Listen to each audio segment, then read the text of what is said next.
So. No. More about gel coat. When the fourth... Don't you call in the... More importantly... Now the world don't move to the beat of just one drum. Don't ever ask me if I'm ready for you to start, David. That's the quickest way to get my legs in the air. Bless. Jesus Christ. As long as you can still talk near the microphone where I can hear you on the pod, what you do with your life is your business. Really. Oh, David, I was wondering. I can't believe we've made it to season 8 and have not done this episode. Exactly. Garrett's Girls, and then I watched it and I was like, oh, that's why. It is funny because when I texted you and said, oh my God, Different Strokes, it's been on Prime for a few months now. And I went, oh my God, we can finally do Garrett's Girls. And you said, well, we've done it, right? And I'm like, no. And what better time, really, since we just recently bid a fond farewell to Mrs. Garrett. Let's take a look back, journey back with us, shall you, Tutti Fruities? And let's look at where it all began, the moment of inception, conception, and a little bit of deception. Ugh. And unfortunately, no contraception. Yeah, a lot of girls there. God damn. My God. How many extras did they fucking pay? It's so crazy. Oh, bless. This is what you call, if you're in the Marvel universe, this is the origin story, I guess. Yes. Jesus Christ. Very true. This is the 170th time we see the Joker kill Batman's parents in the alley after the opera or whatever the fuck it is. God. Yeah. That's not the Marvel universe, David. Your gay card is showing. Oh shit, that's not the Marvel. That's Batman. He's part of DC. Mm-hmm. Yeah. Before we get started, Matthew, I wanted to give a couple of shout outs, kind of additional shout outs. Let's take a moment and address the Tutti Fruities personally and tell you guys it's a new year. Christmas is already gone and it's already 2022. And as we're coming into the new year, good God, we are so thankful and happy to have you guys still with us for this journey. Yeah. And we did lose a few over the pandemic. You know, Patreon is very good about making sure I'm kept abreast of who's in, who's out. And we've lost only a handful. And during the pandemic, I can't believe we didn't lose everybody because I don't know who had disposable income to send to 2 middle-aged queens who can't stop talking about a fucking TV show. But people who have real jobs, David. I guess I get real jobs that pandemics don't devastate and gut and wipe clean. I suppose it's true. But we do have 2 new Tutti Fruities, and they've been new for a while. But because we've banked so many, let's face the facts, is their shout outs are terribly overdue. And I think this will still beat them. And you know what? I don't care. Let's give them an extra shout out. James E. and another listener just simply known as Joy.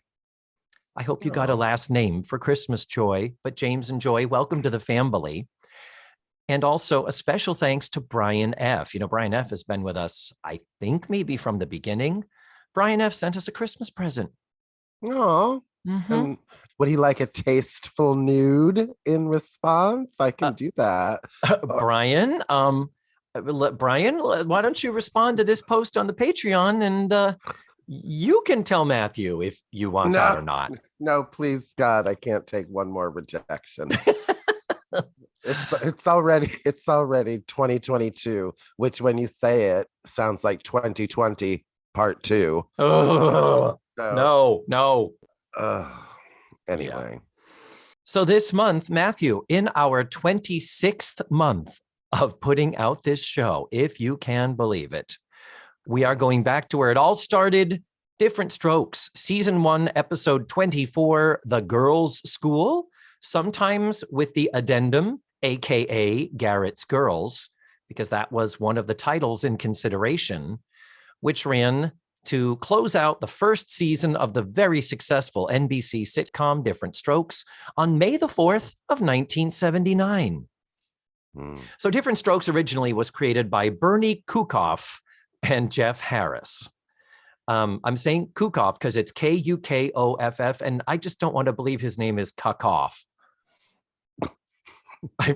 Bernie Kukoff. It's like, what? It's obvious it's a German name, I guess, but wow. So that's just interesting because those are the guys that created Different Strokes. We know Facts of Life is created by Dick Clare and Jenna McMahon, who were two writers in the Different Strokes writers' room. And what you find here is the story of this episode was by Dick Clare and Jenna McMahon and Howard Leeds and Ben Starr. And then the teleplay is only credited to Howard Leeds and Ben Starr. And you will remember they are in every single opening credits of the Facts of Life as developed by. So I don't know if they ever had anything to do with the Facts of Life series itself, other than they helped flesh out or do something with this one single episode that became another series. So you wonder what kind of work they put into it and what kind of a payday they got out of it with their names in 9 seasons of the Facts of Life. All it makes me think after watching this was, so you're the one to blame. Oh, this is such a Lulu. It was directed by Herbert Kenwith. Herbert Kenwith directed every episode of Different Strokes for season 1. And then in season 2, Garen Keith took over. Herbert Kenwith is a very decorated veteran TV director, often working with Norman Lear on some of the previous Norman Lear shows. And he is white. I will say that. Season 2, adding Garen Keith, probably a very good idea because Garen Keith is African-American. And with a show about 2 Black boys being raised in a rich white household, if you're going to do racial humor, racially slanted humor, yeah, at least have somebody somewhere in a position of authority who might be able to keep things remotely non-offensive. Well, or as like Florida was constantly funny with Norman Lear, you're writing for a Black voice. Mm-hmm. So have somebody with a Black voice who, anyway, so yep, okay. Yeah. Glad he's even there. Honest to God, even Mel Brooks, and God knows Mel Brooks for how brilliant he is.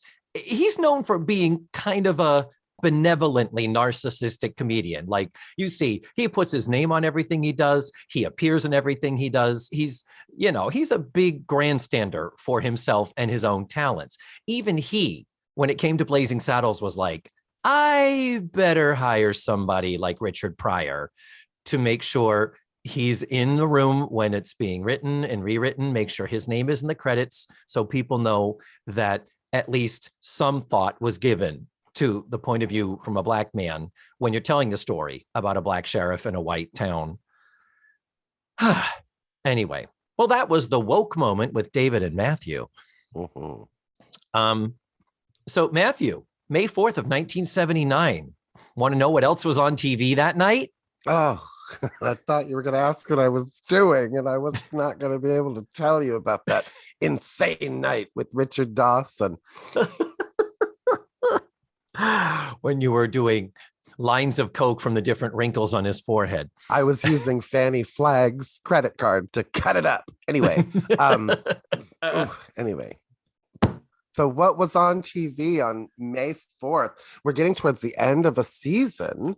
So it had to be some big kind of, this isn't sweeps week, is it? I mean, it's not quite sweeps week. It is a Friday night.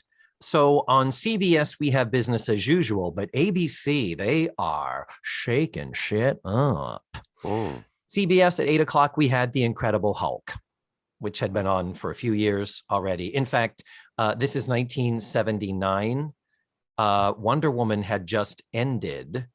Wonder Woman had been in the 8:00 time zone with The Incredible Hulk at 9 and then Dukes of Hazzard at 10. And now with Wonder Woman gone, Dukes of Hazzard was getting popular. It was nice. They could move everything back an hour. So Incredible Hulk was 8:00. Dukes of Hazzard was 9:00. On ABC, the Mackenzies of Paradise Cove. Matthew, you remember the wonderful Mackenzies of Paradise Cove? That's a mouthful. Yeah. Why did that not roll off the tongue when they were naming the shows they were picking up and continuing with? They couldn't have just gone with in that time period with like Knots Landing and Falcon's Crest. You couldn't have just gone with Paradise Cove or the Mackenzies, for God's sake. You would think, wouldn't you? But here's the funny thing. It's when you hear Paradise Cove, you do think of like Dynasty, Falcon Crest, or it must be a... I think of a nudist colony. It Oh, sounds okay. like a nudist colony to me. And that's an offensive term. I don't know if you knew that, colony. And they refer nudist resort. Or nudist retreat or something like that. Yeah. Well, anyways, what am I supposed to think of when I hear Paradise Cove, David? Well, Matthew, it's based on the 1978 TV movie called Stickin' Together. I can't and that was a comedy about two burn victims. No. That was the name of an adult-rated VHS title I did back in the late 80s. It was called Stickin' Together.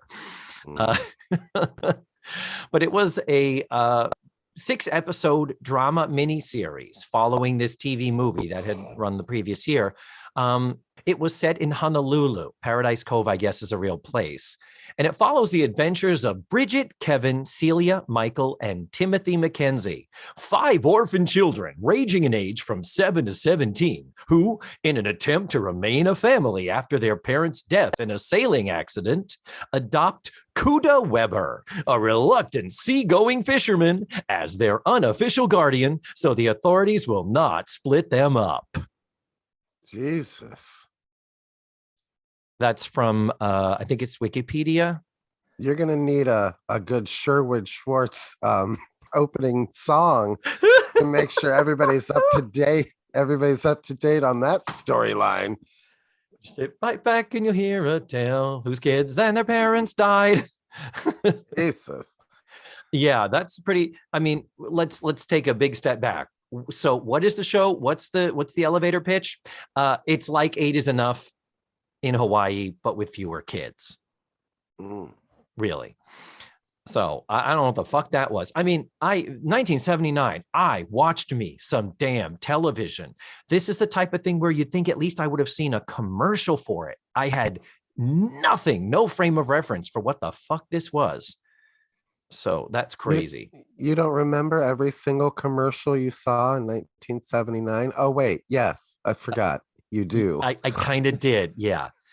So that was 8 to 9 o'clock. And then on ABC at 9 o'clock was part 2 of a 2-night miniseries event called Ike, with Robert Duvall playing Dwight David Eisenhower.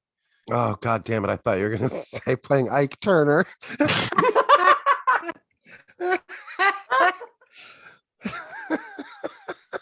Thank God. And Linda Lavin as Tina Turner. Because if you want to tell that story, tell it from Ike's point of view. That's certainly the best narrative angle, I would think. Yeah. Another sidebar. So much of everything that I give as far as information on this and on the regular podcast come from Wikipedia. Seriously and truly, guys, I know every time you go there, they are asking for money this time of year. Donate to Wikipedia.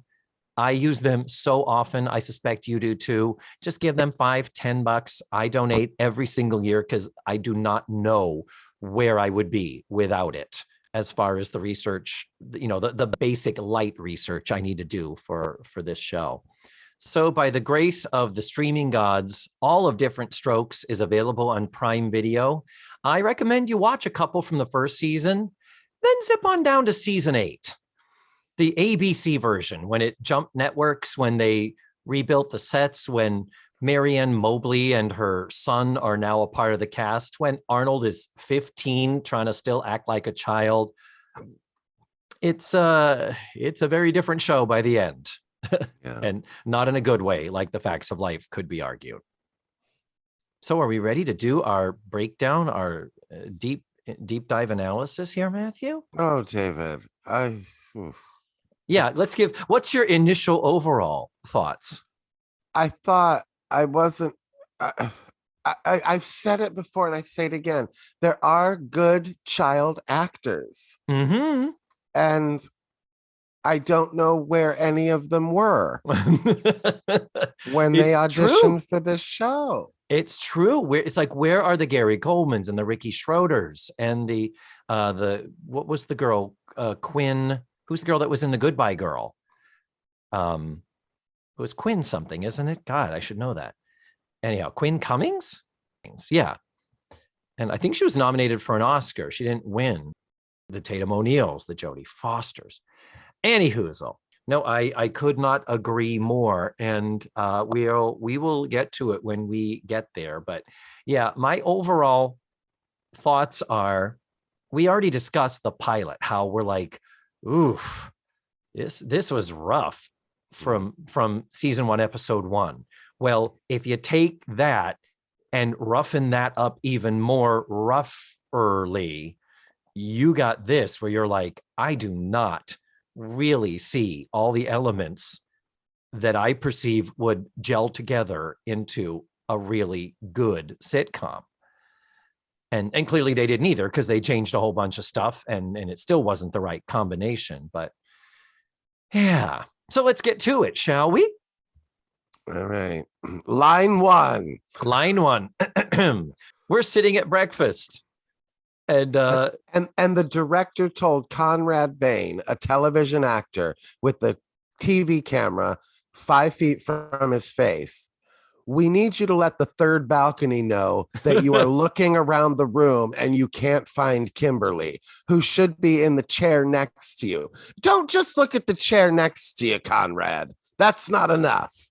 We need you to look all over this fucking kitchen, all over this studio, and then deliver the line, "Hey, where's Kimberly?" So I'm already like, oh God, fucking different strokes. Here we go. Okay. Yeah. And the fact that the line is, "Mrs. Garrett, where is Kimberly and Arnold? They're going to be late for school." It's like, Mrs. Garrett, where's you could just say rhetorically, well, where are those kids? Or how about Kimberly, Arnold, where are you? You know, it's like, Mrs. Garrett, you work for us. Would you please take care of this? Take care of this, please. Fascinating. Fascinating way to start. And then we go into another directorial thing where Mrs. Garrett says, "Oh, I'll go check on them." And then it cuts to a shot of Kimberly and Arnold coming down the spiral staircase in silence. And then Arnold starts talking and saying his line, which I don't even fully understand what the fuck he's talking about. But it's kind of one of those, like, directorially, you didn't tell those kids to anticipate that entrance. And you didn't then go back in the editing so that if it's like, there's no reason Mrs. Garrett shouldn't have said, "I'll check on them." Cut. Arnold is talking while they're coming down the stairs. There's no reason. I think this director knew that he was about to deal with 15 teenage girls, and Conrad Bain's first line and Arnold's entrance were the least of his worries when he looked at this script. You're probably right. So Kimberly is in her bathrobe and in hair rollers, and she's just tired and slow at getting ready. "Because, Daddy, I was up practically all night studying. Our new headmaster's driving us all crazy with his class play. We call him the Croc. His name is Mr. Crocker. I can't act as badly as Dana Plato. I can't even feign how terrible she is. Oh, my God.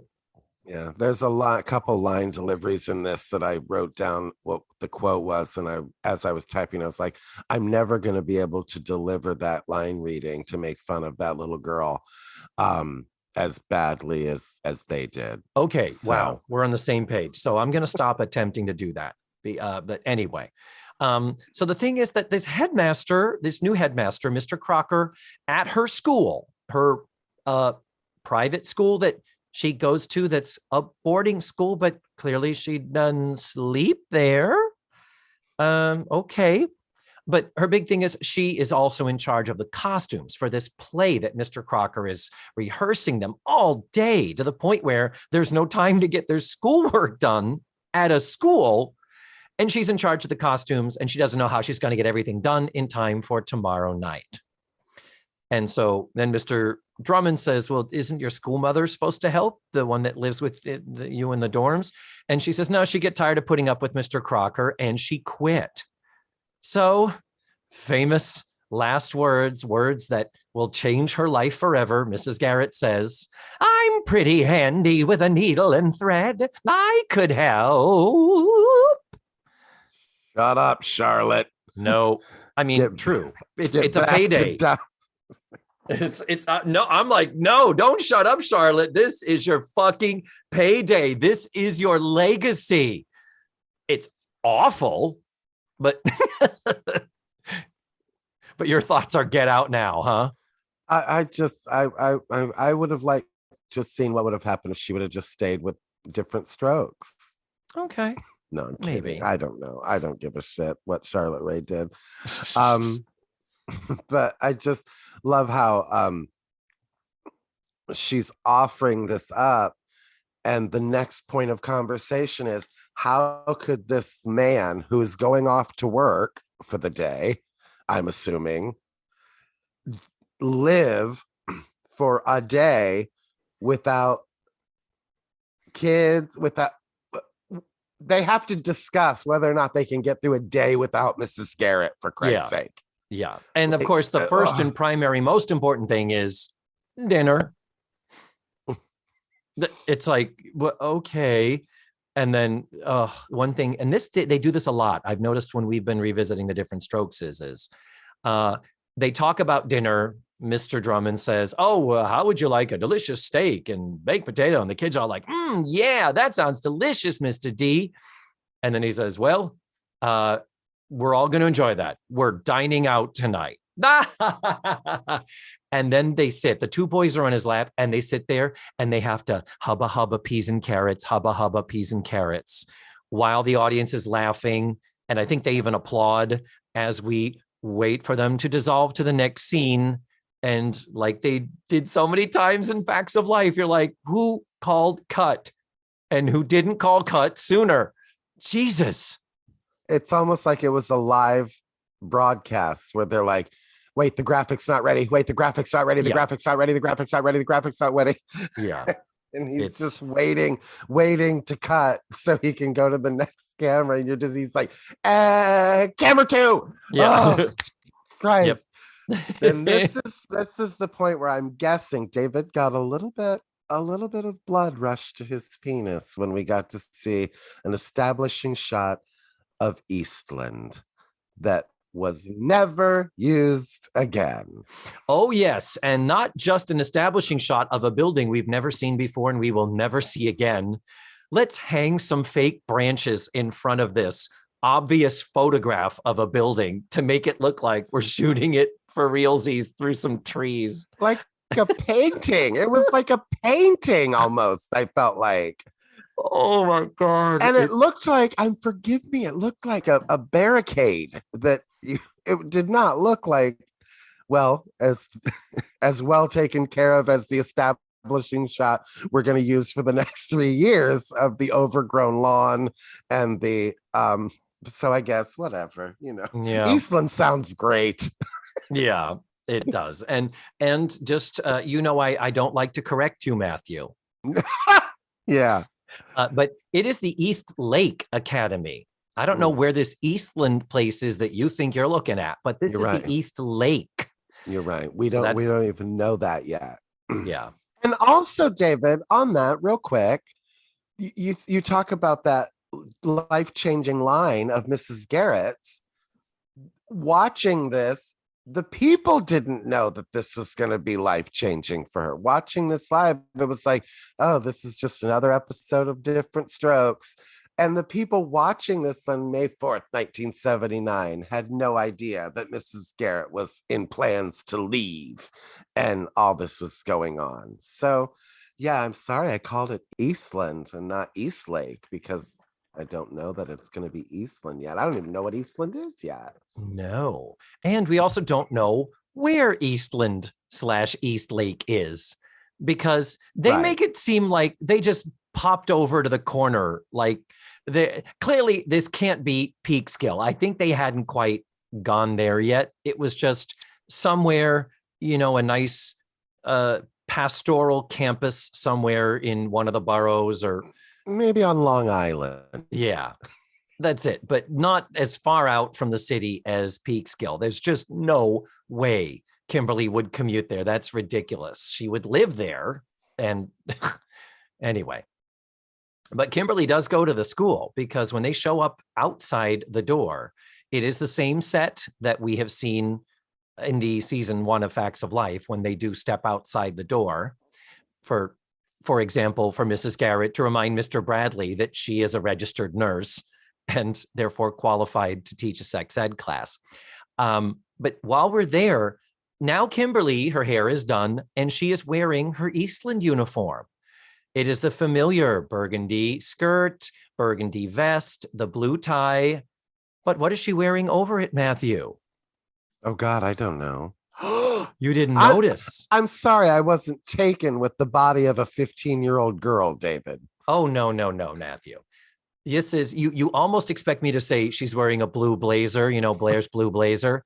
In fact, it is a gray blazer. It is a gray jacket, which we never, ever, ever see again. And when I say jacket, I use the term loosely. It's actually 2 ginormous lapels with a tiny little jacket attached to it. Like an ocean of lapel is being worn by this young lady. And it's like, oh yeah, it's 1979. That's the lapel size. Damn. So the setup to the joke that we're about to reveal here is outside the door. Mrs. Garrett says she always dreamed of going to a private girls' school. It's so beautiful and so peaceful. They open the door. 40 seconds later, they open the door. I thought so too. Yes. Timing. Yeah. It's so beautiful and peaceful. Oh, yeah. Mm-hmm. Oh, do you want to? Okay, yeah, let's turn the. Okay, let's do it. Let's go inside. Again, were they waiting for the floor manager out of the corner of their eye to say, okay, go, go, whatever was happening inside? They needed a moment to get it, start chugging and gearing up. Because when they open the door, Matthew, what is found by them and the audience? An illogical, inexplicable television trope is waiting for them, David. Mm-hmm.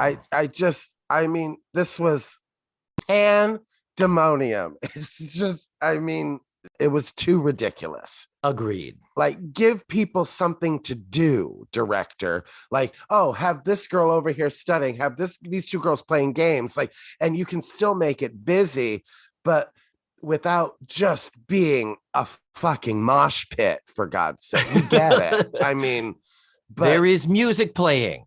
The girls are screaming. They are throwing frisbees. There are multiple balls being thrown around. There's a beach ball and a basketball and another ball. There are girls spinning batons. There were girls wearing leotards, walking on their hands. Other girls doing backflips.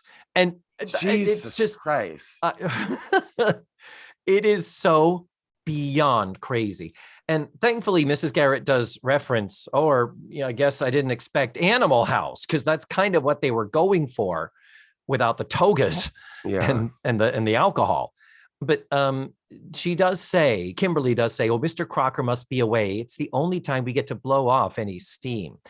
And of all the balls being thrown around, Mrs. Garrett has to dodge several of them, and she's getting pissed about it. And it's actually kind of funny. Charlotte Ray's reactions of, I will fucking kill you. Yeah. So to get the attention of all the girls, Mrs. Garrett whistles to get their attention. Oh, and I hate a fake whistle. Yes. What, you've got Edna Garrett with this amazing shrill voice that would have been much funnier if she had actually just stood in the middle of the room and screamed, girls! Yes. Or something. Kimberly tries, hey, in her high, thin, wispy voice. If they had said, I really thought that's what the joke was going to be, to have Mrs. Garrett go, quiet! And thank you. Would have been hilarious. Something. Hilarious. No, we get a big fake fucking fingers in the mouth whistle. Yeah. And I hate fake whistles. Like when people go, just put their fingers in their mouth and imitate a whistle. It just, come on. Yep, that's true.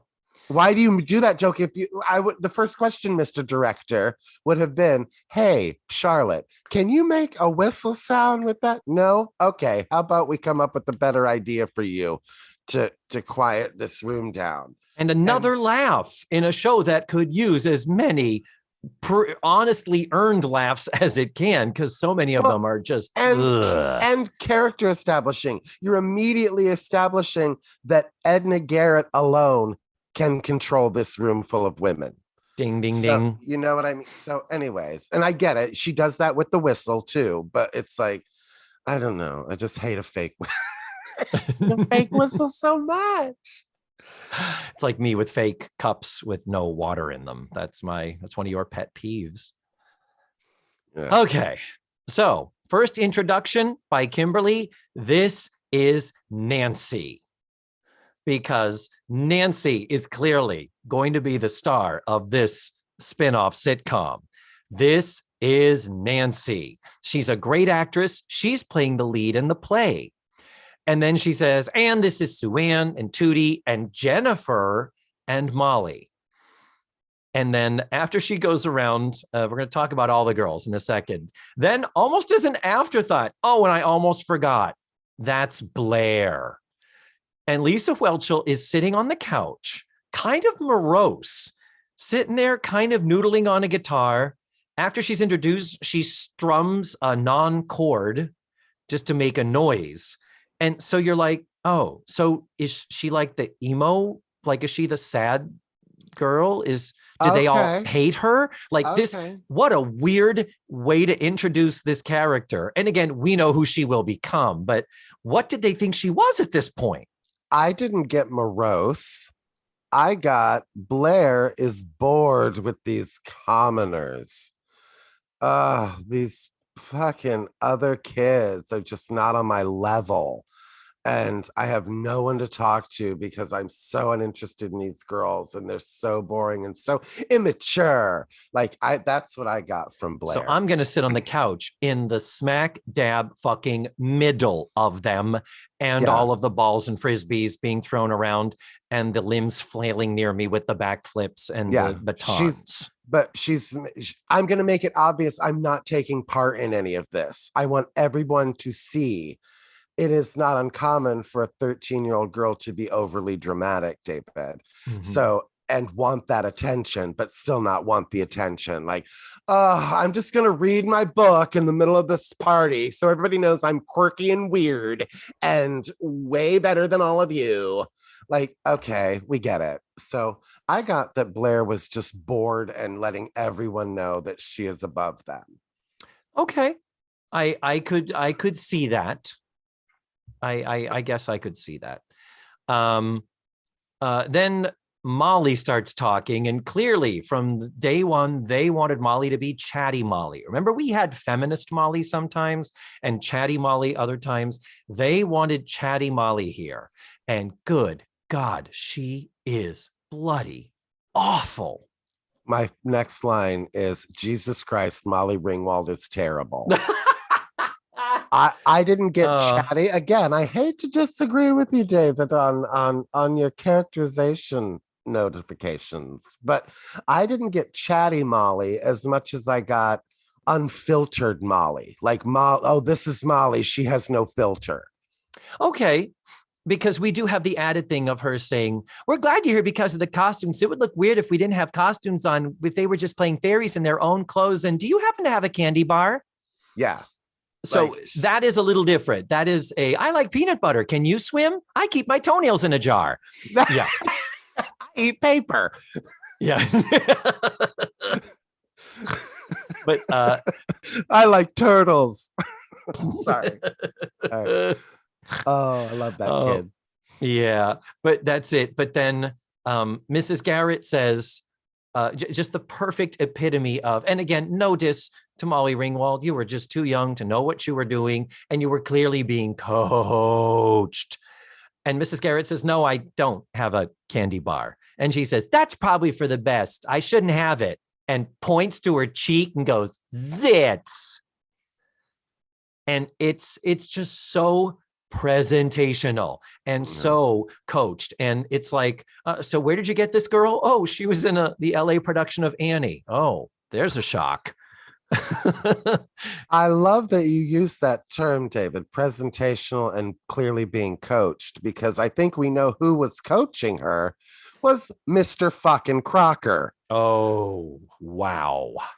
Oh Yeah. my God. Yes. Again, you are a television actor. Yes. What are you doing? He's not good in this. And we will talk about him. But so among those I just mentioned that were introduced was Jennifer, played by actor Jennifer Rooney.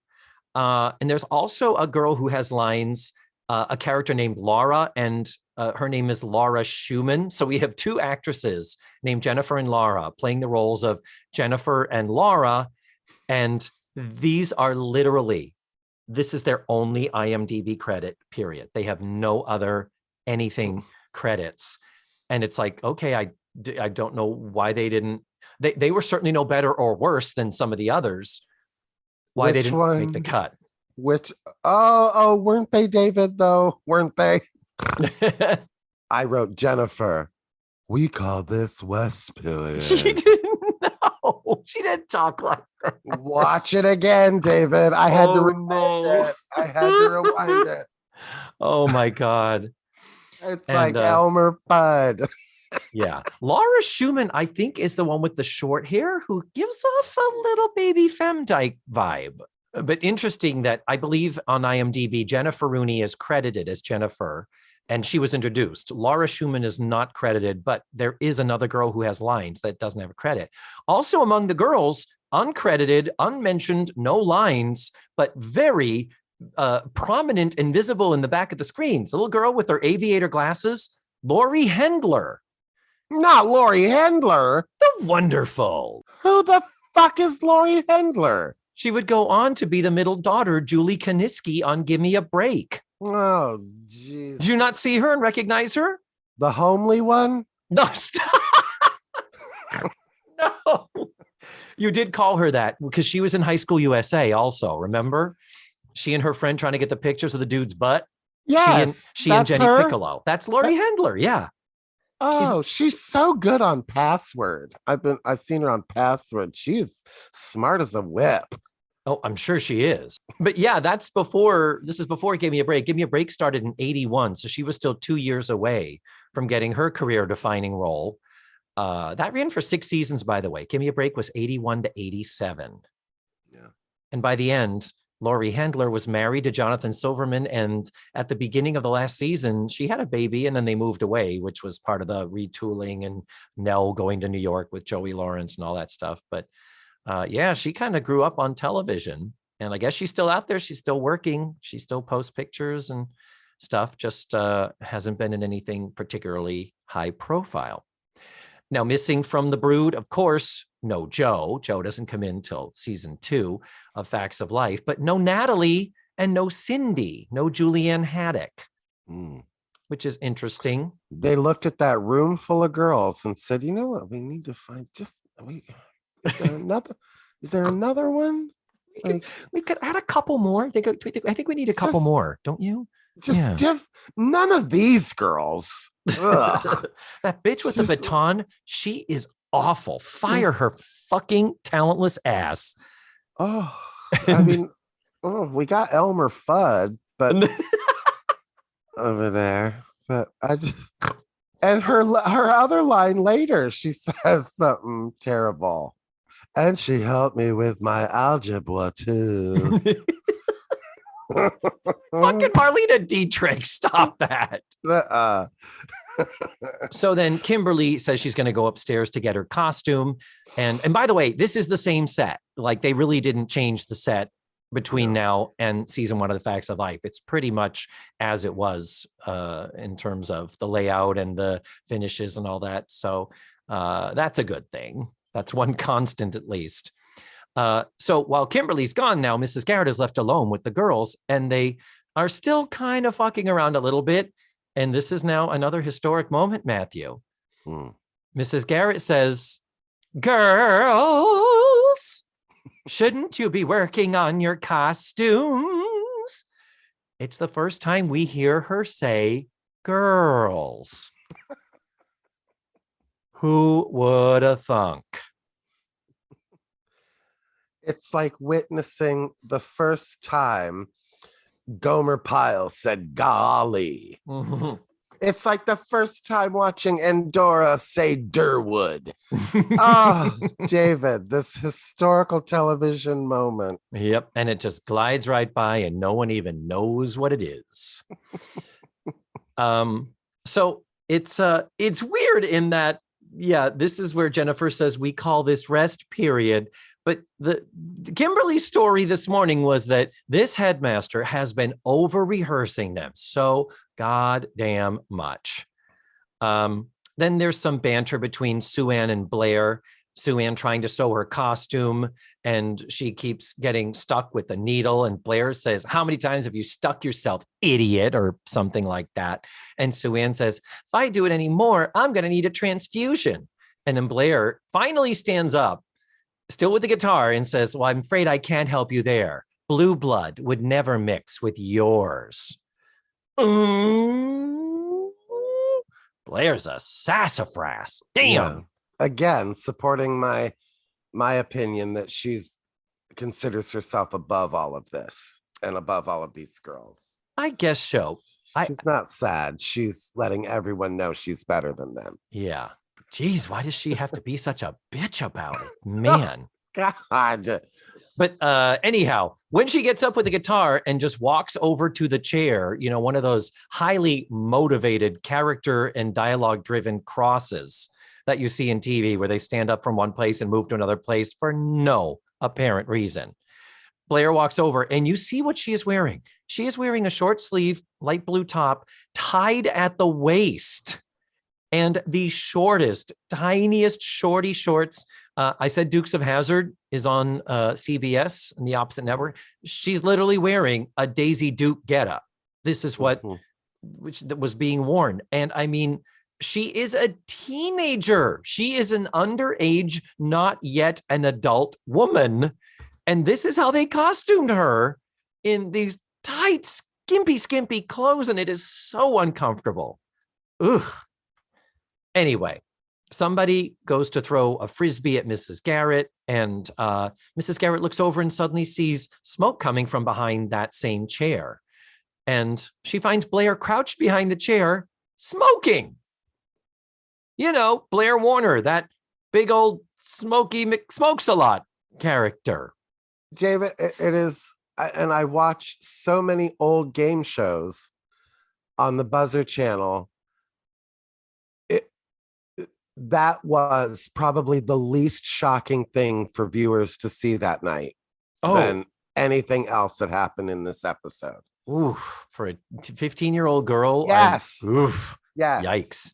It was I cannot tell you how I mean, you know, but I know, but I'm still prevalent smoking was on TV. Like, fucking, it's amazing to me. And in watching the match game recently, they showed and I've got to find the story about this, but they showed Charles Nelson Riley with his pipe all the time. Mm-hmm. But they never showed Richard Dawson smoking. I feel like they did sometimes. There were every once in a while he would catch him, like, yeah, okay, you'd catch him. Yes, you'd smoke would like be coming up over Brett Summers, like while she's giving her answer because he's right in front of her. And every once in a while they'll pan away, but they never showed him like sitting there like Johnny Carson with a cigarette in his mouth. And you watch Johnny Carson and it's like he's sitting there talking to somebody, lighting a cigarette, blowing smoke in their face, for God's sake. That is crazy. So yeah. I it's so funny to me to see that and think how, like I said, that was probably the most unsurprising thing that the audiences saw in this episode. Well, I still think there was a shock factor with, you know, smoking was still not a thing school-aged children did. But Edna didn't go over there and act surprised or act like, what the fuck is wrong with you? Yeah, you're going to get kicked out of school. Put that thing out. Yeah. I'm taking that away. She walked over and said, I'm going to deliver a line to you. And that's it. Like, and didn't even take it away from her. Left her there smoking it for all we know. Uh-huh. So, well, Matthew, yes, this leads to something that's it's about to come up later with the addition of Mr. Crocker coming into the house. Matthew, these are the edited for syndication versions. There are bits and pieces missing. Oh no, there's more I could have watched. Well, I don't know where you could have watched it, but thanks to the Subtitles Like Scripts website that takes the subtitles off of the DVDs, there are some bits missing, including later when Mr. Crocker comes in. He says, well, you see, when it comes to fairness, girls, I smell smoke. Which one of you girls is smoking? Is it you? Is it you? Is it you? And then he turns to Mrs. Garrett. Is it you? Oh, you're not a girl. Who are you? Because technically, they're never introduced, you'll remember. Yeah. This is their introduction. And someone says, Mr. Crocker, that's Mrs. Garrett. And she's going to be helping me with the costumes. I assume it's Dana Plato at this point. Trouble is they don't show who says the lines. These are just the lines in the thing. Yeah. So somebody says, and she's the one who's smoking. Maybe it's Blair. Maybe it's trying to deflect, whatever. And Mrs. Garrett says, what are you going to do? Expel me? And Dana Plato says, but Mrs. Garrett, you don't smoke cigarettes. And she says, well, Kimberly, there are a lot of closet smokers. Who knows? I might smoke anything that'll burn. Cigars, pipes, bamboo, rope. And he says, I think this would be Mr. Crocker. You smoke bamboo? Weird lady. And then the next line, I assume it's Blair who says, you really didn't have to cover for me. I don't care if the croc nails me. And Mrs. Garrett says, you keep smoking, the mortician's going to nail you.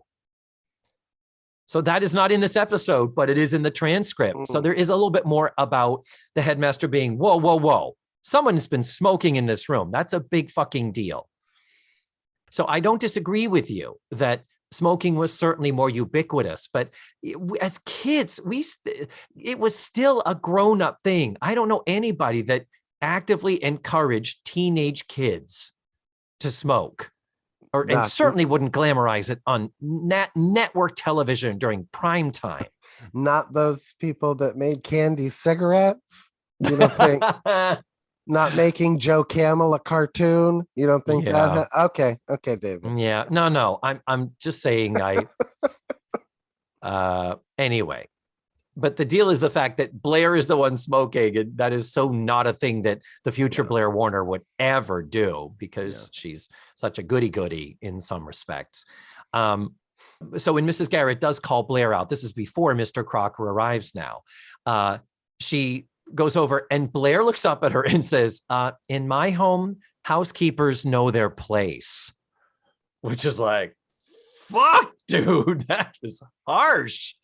And Mrs. Garrett, unfazed, says, in my home, so do little girls.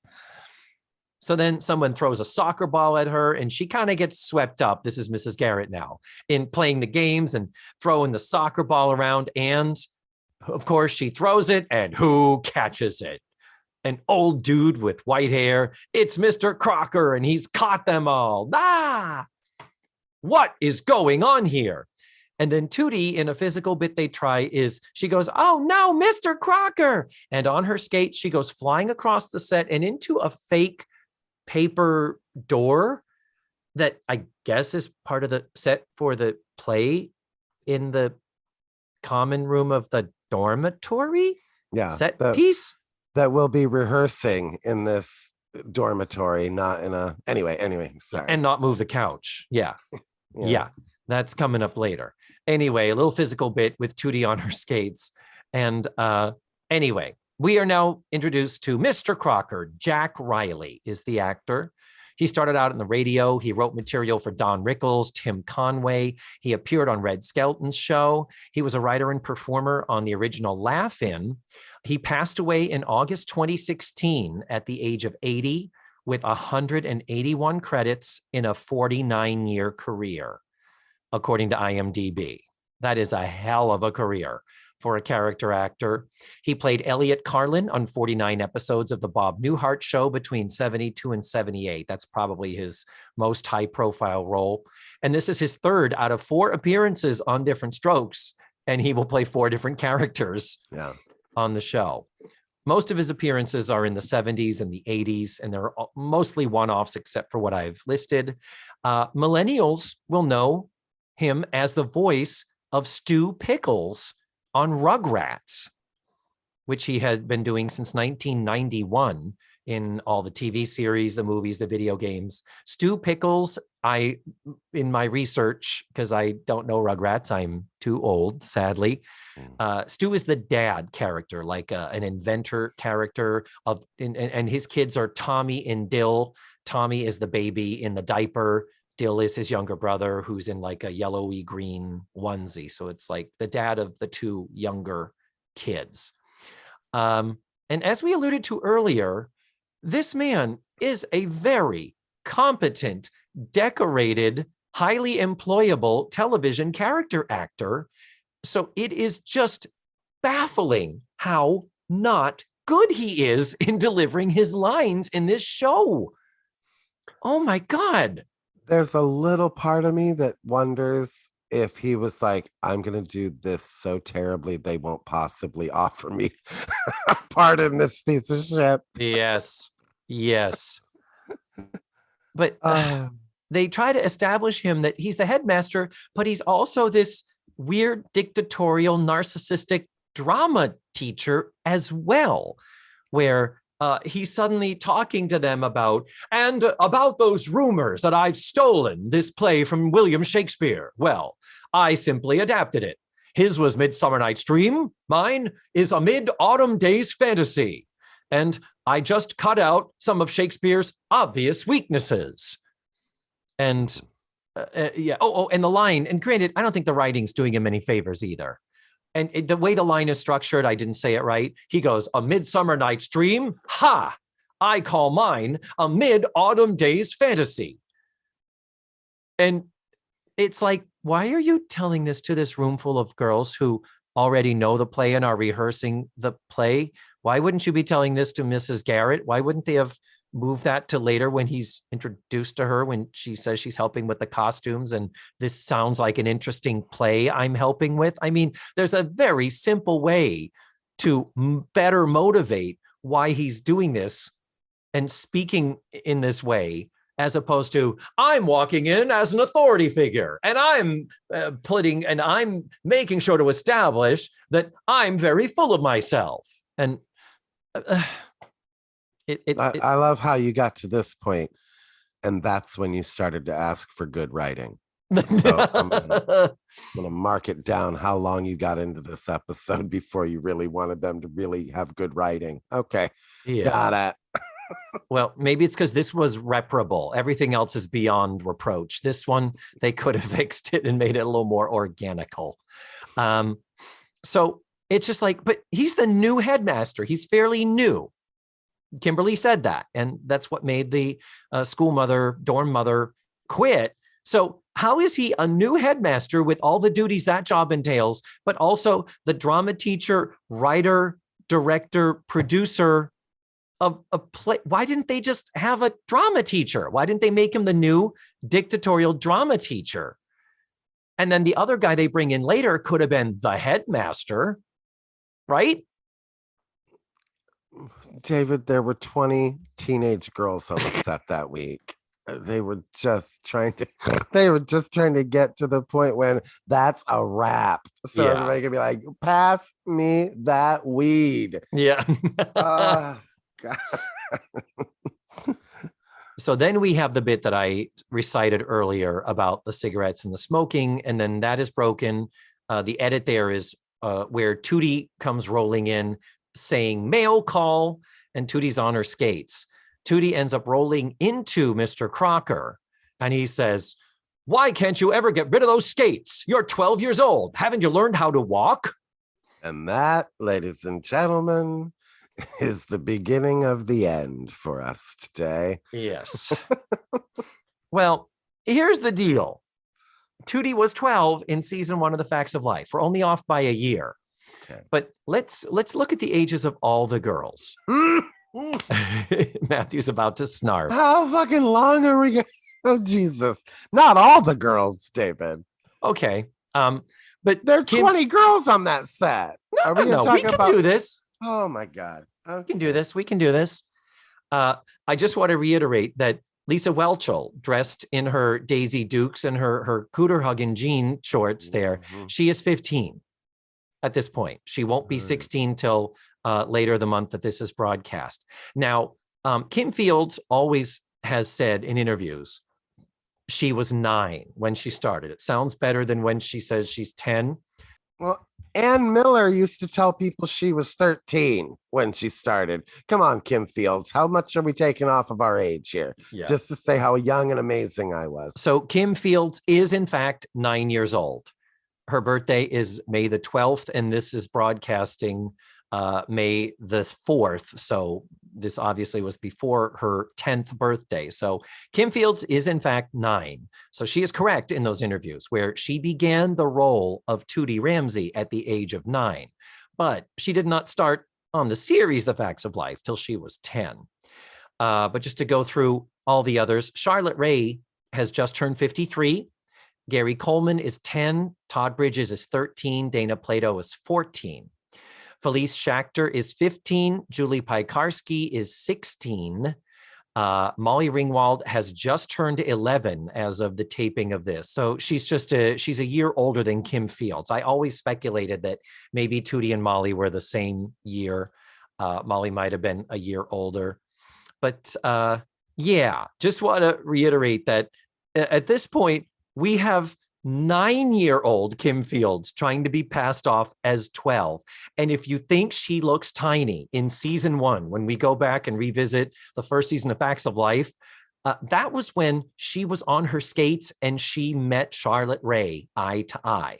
So she was 5 foot tall in the skates. In this one, she is shorter than Mrs. Garrett, and she's on fucking roller skates. She is a fetus compared to them. Tootie had that afro puff on top of her head. Yeah. And she was still shorter than Mrs. Garrett because Yeah. she's fucking 9. Yes, that's right. They didn't have the pigtails for Tootie. They had just the one sort of pom-pom ponytail on top of her head. Again, clearly to try and make her look taller. But I mean, I'm glad they wanted her that badly for this show that they were like, this is going to be a boarding school and it's going to be Kimberly. So it's going to be kind of maybe junior high or high school. So the 9-year-old will make it work. We'll make it work, designers. But anyway, so that's my little age diversion. I hope that wasn't too boring for listeners. But Kimberly comes back and she leads Mrs. Garrett to the old house mother's bedroom, which we know will become Mrs. Garrett's bedroom. And it, like all the rest of the set, is pretty much straight up the same. It looks really as it does in season 1 of Facts of Life. While this is going on, though, all the girls start swooping in and piling up all their tulle and dresses and tutus on it. Can you help me? Can you help me? And again, this cacophony pandemonium of all these girls and chaos. And finally, Mrs. Garrett starts in with the Mrs. Garrett-isms. Like, okay, she's going to be the wisdom voice Earth Mother. And she says, girls, stop. You get to work on those costumes on that pile over there, and I will supervise. And then she adds, God helps those who help themselves. Everyone else will be up the creek. So we're starting already with the adages and the motherly wisdom. And yeah, then we get into the bedroom. She comes in with her arms full still, and she finds Nancy sitting on the bed with a letter, apparently from the mail call that, Tootie just brought in all the mail on the skates. And Nancy is crying with a handkerchief. Because, when I cry, Matthew, first thing I say is, where's my handkerchief? I need a cloth handkerchief. I'm a 15-year-old girl at a boarding school. Anyway, Nancy is crying, and it's because her parents just sent her a letter saying her father lost his job. They can't afford to keep her there anymore. So Mrs. Garrett tries to comfort her, but she doesn't really get very far into doing that until more girls come into the room and continue to stampede her and pile more colored costumes and shit on top of her. And then as they leave, last words, Sue Ann tosses over her shoulder, "Have you seen Laura's frog, Leon?" And she says no. And she goes, "Okay." Could we have set up a more broad joke? I know, really. Gee, I wonder if a missing frog might come back at some point for comedic impact.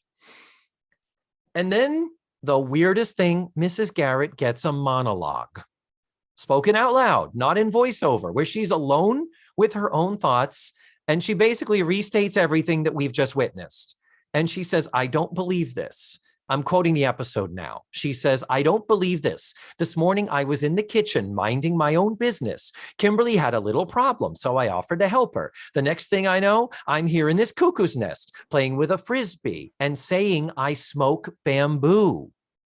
That line still remains in the version on Prime, even though the line where she actually says it was cut. That's where that comes from. And then she says, on top of that, while a poor little girl's heart is breaking, I'm supposed to be sewing 400 costumes and looking for a frog named Leon. Well, what happens, Matthew? This fucking frog jumps onto her lap and she lays back and screams. I would be out. So we're at commercial now. We're only halfway through this shit. Jesus. So much more to discuss. So much more. We come back from commercial and the girls are sitting around talking about how much they're going to miss Nancy. How is there anything they could do to keep her in school? What a nice, generous girl. Again, talking her up because she's kind of supposed to be the star, the teen star of this show. And I don't know who says these lines, but there are more lines cut here from syndication. In the middle of this conversation, someone says the only way poor Nancy's going to stay in school is if a miracle happens.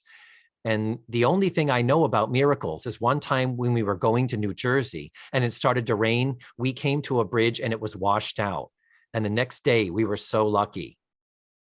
And they say, "What's the miracle?" And they say, "We didn't want to go to New Jersey in the first place." Okay. All right. Moving on. Didn't really miss that. We do have a bra joke for Tootie, because when you're 9 years old, you're like, damn it, where are my tits? Where Tootie says that Nancy even lent her bra once. And someone does say, "What did you borrow her bra for? What for?" And she was like, "I needed a tail for my kite." Ha ha! Sheboygan. They're going to love that one in Kokomo. Then we go to the bedroom. Mrs. Garrett is at the sewing table. It is the electric sewing machine, not her grandmother's antique non-motorized sewing machine that Beverly Ann had to get out of the attic. Later, previously in I don't know where we are in the timeline of us in the show and all that. But Nancy is with her and Mrs. Garrett brings up the idea of, well, maybe you could get a scholarship. And she says, "Well, I don't have grades for that. You would need straight A's." And Mrs. Garrett says, "Well, it's more than just about grades. Kimberly says you're a terrific actress. Maybe you could get a scholarship for that." Did you note that line reading, Matthew? Yeah, I did. Yeah. And also, Blair's cousin Jerry? She's a wonderful comedian.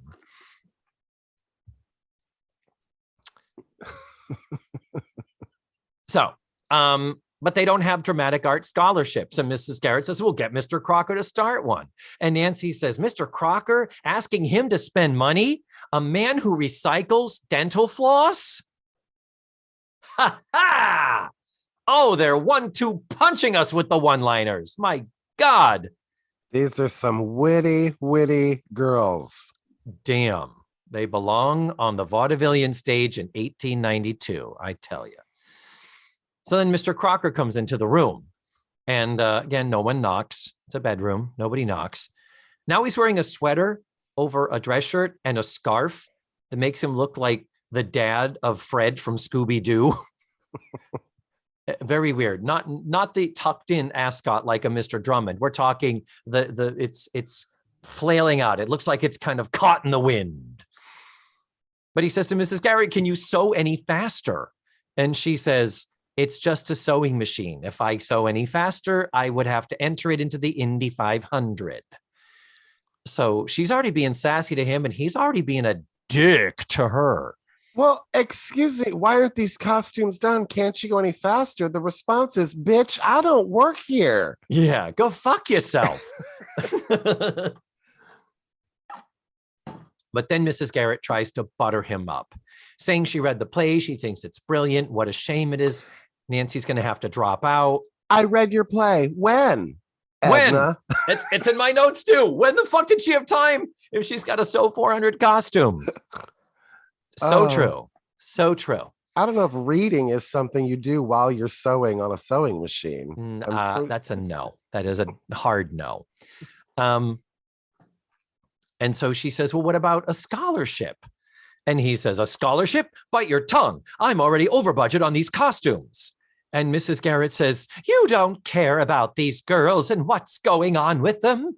You care only about yourself. If Shakespeare were alive, he'd drop dead.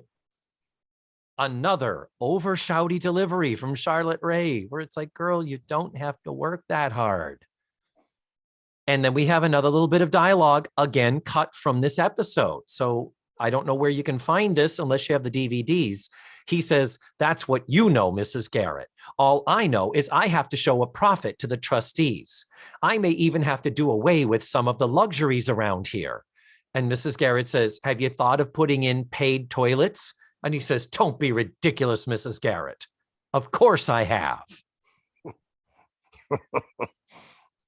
Okay. So it's like, please, could we get out of this awful cycle of jokes and one-liners?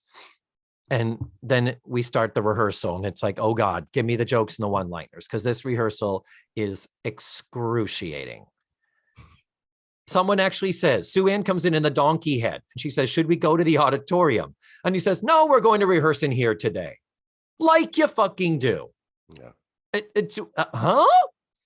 And then we do have a little bit of a blooper here.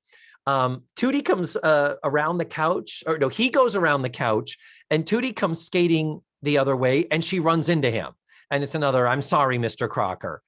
I think she was supposed to run into him, but then she can't get up. Like, she literally loses her footing and grabs his sweater. Like, he's still trying to keep walking, and she's still clinging to him, and he has to, whoa, what the fuck? But and the girls laugh, like the girls, the background girls are laughing at it because it is funny. And he's just filling. I mean, good for him that he didn't break and they didn't have to stop tape, but he's going, okay, come on, quickly now. Places, girls, places. And but it is kind of a funny little moment where you do see Kim Fields is not as steady on those skates as she would later become.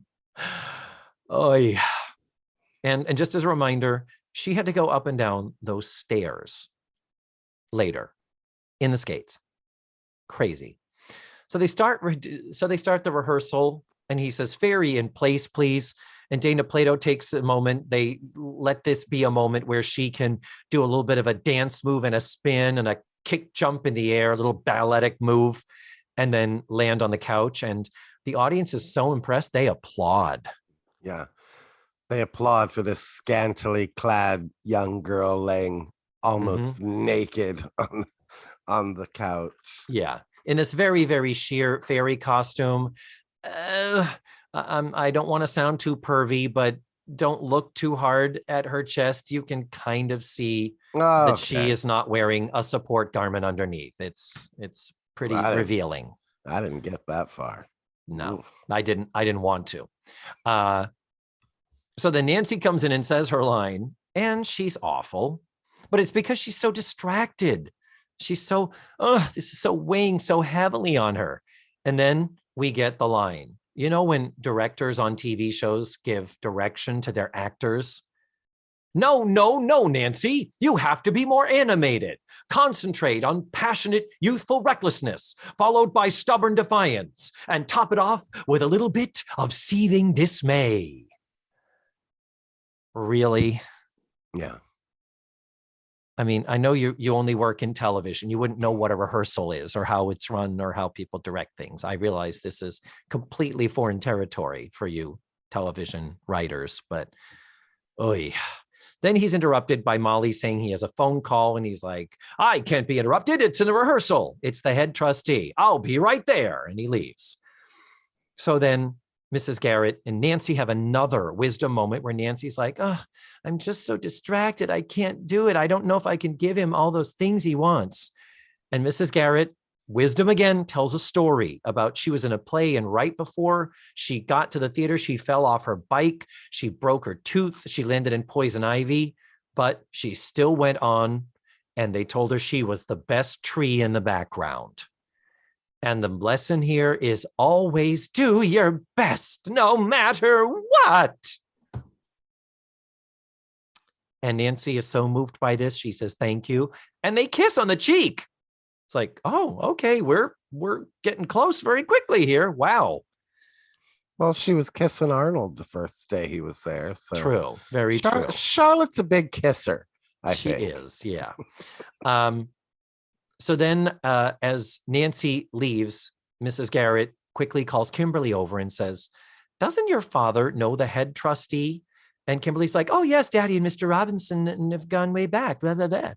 And whenever I do, Kimberly, I always feel like I'm going a little bit into Zoolander. Like I always start talking like this. And it's not a good impression either way, but just throwing that out there. But Mrs. Garrett she's being a conniving, like Mrs. Garrett is setting some shit into motion here. She is going above and beyond, as well as behind the backs of many people here. So in the next scene, it's the next night after the performance. Mrs. Garrett is now buttering up Mr. Robinson. This is the head trustee, played by character actor veteran Peter Hobbs. He's had appearances and recurring roles on Barney Miller, Lou Grant, The Odd Couple, The Doris Day Show. He's been on The Facts of Life, Knots Landing, The FBI, and The Tim Conway Show. Who was he on The Facts of Life? He was on The Facts of Life, and we talked about it because I remember mentioning he was the doctor in 9 to 5 that tells Franklin Hart that he's going to go up for an X-ray. Peter Hobbs. And then the cops stop him, and they go, how is he, Doc? And Lily Tomlin overhears him tell the cops, oh, he's dead. Yeah. That was him.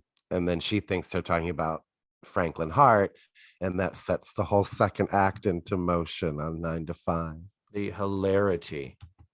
Oh, the chain letter, Mr. Stevens. He's the guy that comes in to do the inspection at Edna's Edibles, and Joe is doing chain letters. That's season 5, episode 13. That's where he's from.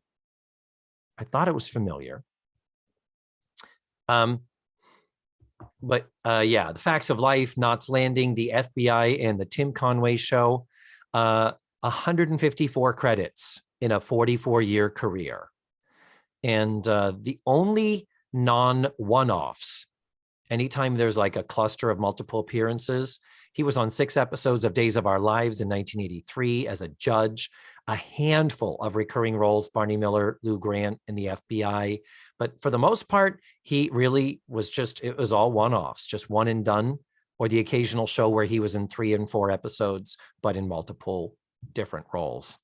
So another professional career veteran character actor here. And he's actually quite wonderful. What little he has, he is spot on casting wise, wouldn't you say? Well, yeah. And he's also 51 in this episode, David. What do I care about his age? Just thought I'd share that. Why are you bringing that up? That's a waste of time, Matthew.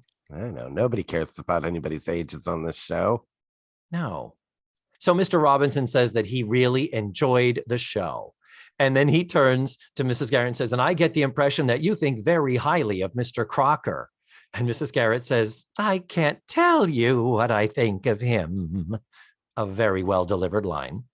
And then in comes Mr. Drummond with Arnold and Willis, of course, because Kimberly was in the play.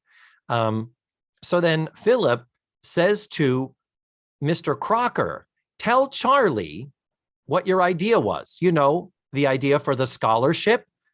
And he goes, what? And Mrs. Garrett says, you know, the scholarship we were discussing yesterday. And then Charlie says, yes, Drummond mentioned it to me when we were at lunch today. And Mrs. Garrett says, and Mr. Crocker really thinks that the first of this scholarship should go to Nancy. She was so good as the lead in the play. And Robinson says, well, based on how much I enjoyed the show, we shouldn't have any trouble at all selling that to the other trustees. And then he says, let's go off and tell her right now. So Nancy is saved thanks to Mrs. Garrett. So Nancy's the scholarship student. They abandon that pretty quickly so that we can have Joe as the real scholarship student from the Bronx, you know? Yeah. So then Mr. Crocker and Mrs. Garrett are left together, where it's kind of the, okay, you kind of fucked me over, but you also made me look good. And Mrs. Garrett says, I just want you to know, Mr. Crocker, you've gone to the top of my list. And he says, oh, what list is that? And she says, guess. And then they have an extra moment of him thinking about it and then reacting and realizing that was an insult kind of a thing. Yeah, he's on the shit list. She didn't say it. So then the hullabaloo of them telling Nancy, we don't get to experience that. That's all happened during this exchange. And then the girls are now dispersing.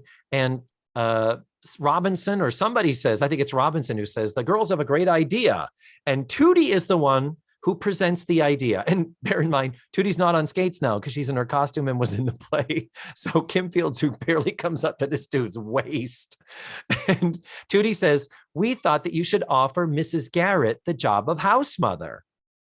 And they're like, oh my God, what a great idea. And Nancy thinks that's wonderful. And Arnold has entered wearing a donkey head, the donkey head that Sue Ann had on before. And I guess that was supposed to be funny.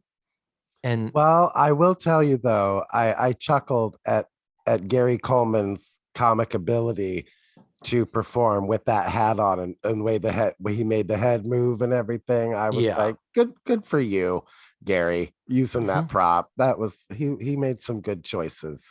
Yeah, you know, he sells it, he makes it work. Gary Coleman is magic and he's awesome. But then Mr. Crocker does say to Mrs. Garrett, well, I guess we are in a position to offer you this job. You would have to leave your old job, though. At which point, through the donkey head, we get a, what you talking about, Mr. Crocker?